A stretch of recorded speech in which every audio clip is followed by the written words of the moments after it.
going to now bring up two speakers that are passionate and caring hosts for the day to show that some issues are more important than politics. Can I get an amen, right? For more than 4 years, they have continued this effort to spread the mission about why hiring people with disabilities can be good business sense, not just a nice thing to do. That's the important part. They are champions for people with disabilities and improving businesses here in Michigan at the same time. This is their vision. This is their brainchild. This is their heart right here. So please give a warm welcome to the SBAM president, Brian Calley, and Justice Richard Bernstein.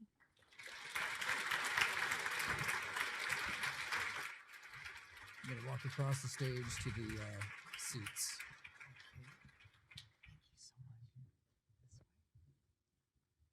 So we're all going to sit, and we're going to just kind of have a conversation about what we're doing here today and why it is so important. I loved what Margaret said when she said, you know, we can talk about ignorance, and that's why I think this is such a great venue, because people sometimes don't hire people with disabilities not because they're trying to be unkind, not because it's just, you know, something that they might be uncomfortable asking specific questions. So this is a safe venue where we can all talk. You don't have to be worried, and this is how we all become better, right? So with that, I'm going to let you guys say why you started this in the first place. I mean, it's really grown, but what was the initial spark behind creating this workshop? You know, originally it was a conversation right after Richard was elected, and he came into my office, and I had an agenda, and that agenda was to recruit him to help me with an executive directive aimed at our own state departments and state government. Like, I wanted the state government itself to do more of its hiring of people with disabilities. And Richard said, that sounds great, but why would you stop with state government? This ought to be something that we do across the whole state. And so really that's how it was born, out of that original conversation. And you guys have quite a history. You've run marathons together, right? So this goes back. Actually, we ran different marathons last Sunday. Both of us did. That's right. Who was faster? He's always fast. I know. I always say that too. And it's not even close. But he's done an Ironman, which includes like 2.5 miles of swimming, 112 miles on a bike, yeah. and then a marathon on top of that. Yeah. Yeah, but so he wins. I go no. But you know what? But the way I look at it though is I go for quantity over quality. So. All right, so this is a new kind of platform for all of us. Brian, you've made the transition out of office. Tell us what you're doing now and why it was important to continue this work. Yeah, I was just thankful that you still took my call after I left the office. So this is your third year now hosting this event. But now that this gives us an excuse, really an opportunity to be more hands-on with business owners. A lot of the work that Richard and I did before was awareness and advocacy, and we tried to make connections between business and the service organizations in this community. But now, being the president of the Small Business Association with 27,000 members, it's a whole new audience, and one that can really do something about it in real time. And that's what's really exciting about this. It's taking a lot of the plans and the advocacy before and connecting it directly to those who are in need of talent. Both sides of it there. And Justice Bernstein, you have made so many strides. I want you to share a little bit. I'm going to brag on you with everyone here about how you've been able to make things just as a judge, how you've been able to change things. You are the first. You've broken so many barriers. But with that, how you're taking that and you want to be so intentional with helping people to hire people with disabilities. And because I know you broke a lot of barriers, but I know that wasn't easy. Well, it's interesting that you asked that, and it's funny because I think the essence of why we care so deeply about this is that you look at this sometimes from a very spiritual kind of perspective. And I'll just tell you a very quick story. I just really remember so often when people talk about the disabled or the people that are struggling, people will always say, oh, God loves you, and they'll talk about how much the Creator has a love for the disabled. And I've come to realize that there's more to it than that. There's no question that we have His love.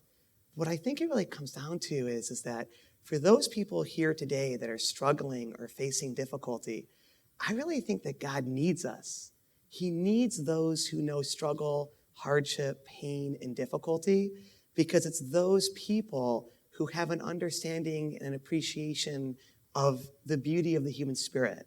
And I think when we talk about why this matters and why this is so important, people with disabilities aren't just loved, they are genuinely needed for the impact and for the effect that we're able to have on the lives of those who exist around us.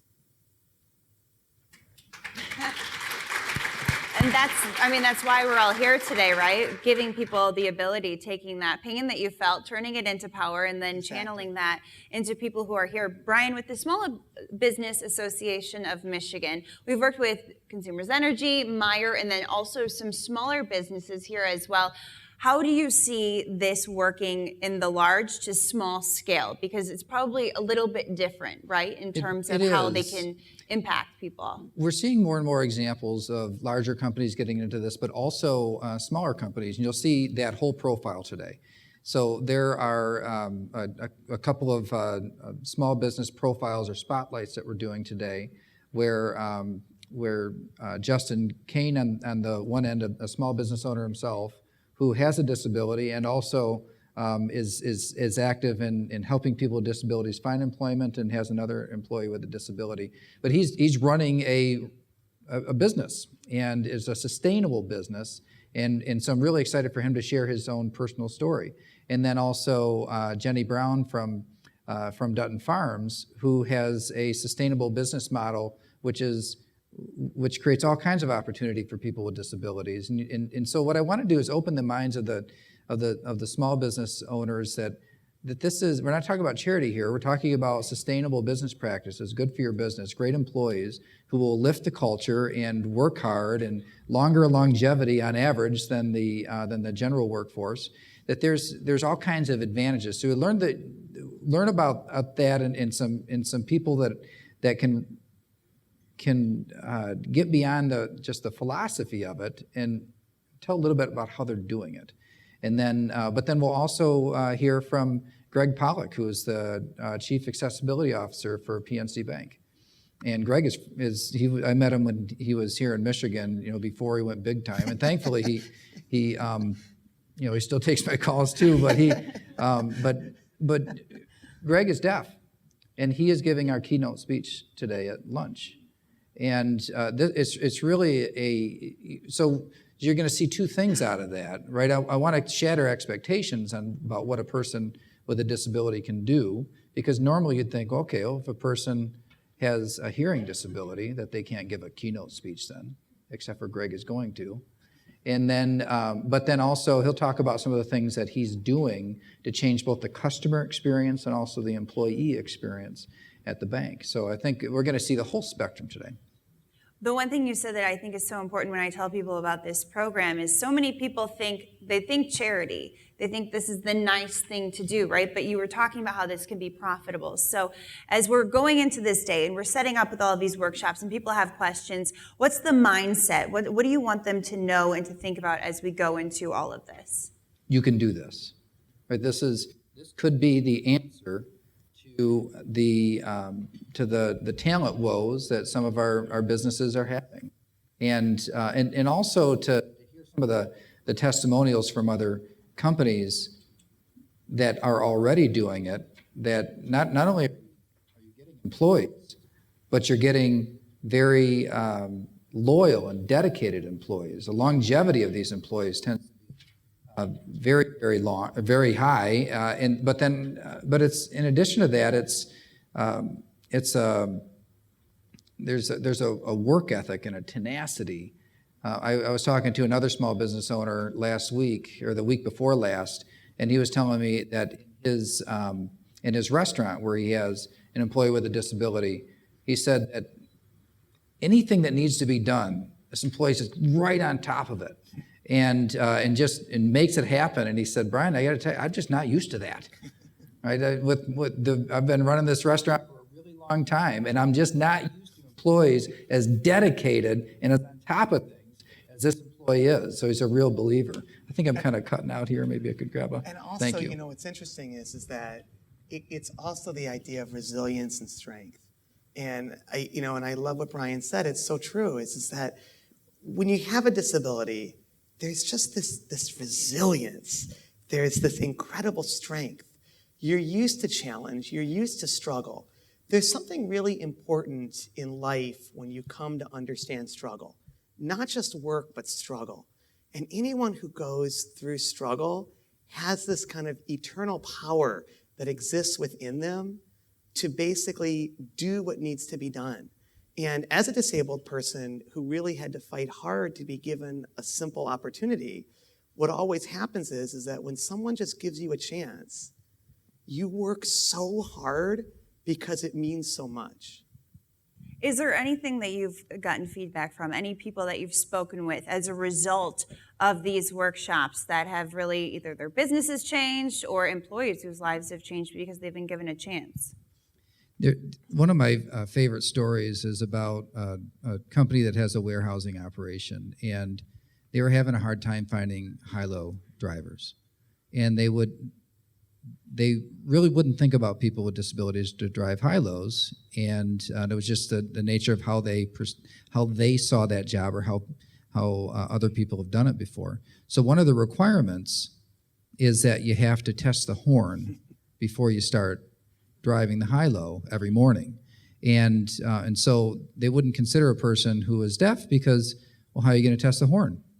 And so when they understood that, instead of ruling people out, why don't you just ask them about a job requirement, like, how would you fulfill this? Here's a requirement of the job. How would you fulfill this? People with disabilities have had to be innovative in order to get by.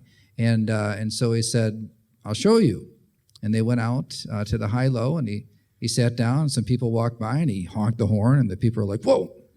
And he said, well, I guess the horn works. Right? So there are so many different ways that things can be done. And we get trapped in the mindset that just because there's a certain way that it usually is done, that somehow that's the best or the only way. The other thing that, the other example is, again, another warehousing example, where there was, where this company wasn't hiring people who had intellectual disabilities and couldn't read, because you had to read the packaging labels. And so how are you going to put the right things in the right packages and where they're going? And so they worked with another company that specializes in disability, and they showed them how you could use these color codes and shapes for instruction. So you wouldn't have to read, you could see shapes and colors and you would know what to do. And it turns out that change made all of their employees more accurate and more efficient. So that the packaging was done quicker, and it was done more accurately, and it was something that was good for every employee. So it's just this idea of universal design as opposed to just accommodation.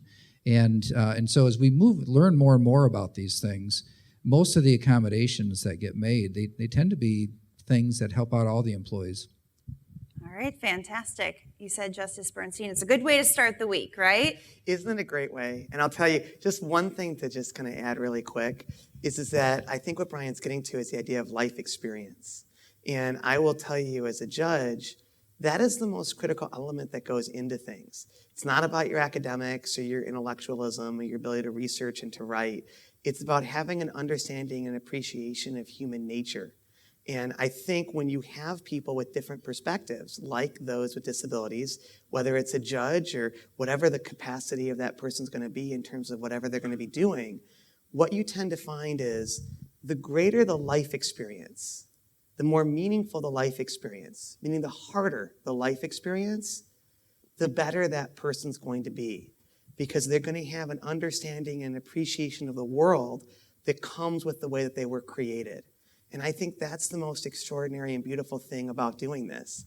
And I think what you come to find, and it's interesting because I kind of feel my age. I'm just getting older every day. And, us, right? But, what's funny is that you kind of feel with that experience is that, you learn that sense of perspective. You learn that sense of understanding and appreciation of those issues. And I think what you tend to find with people who know some struggle, which I think is a beautiful thing that's so helpful for the workforce, is that so often is the case that dreams get replaced by wisdom.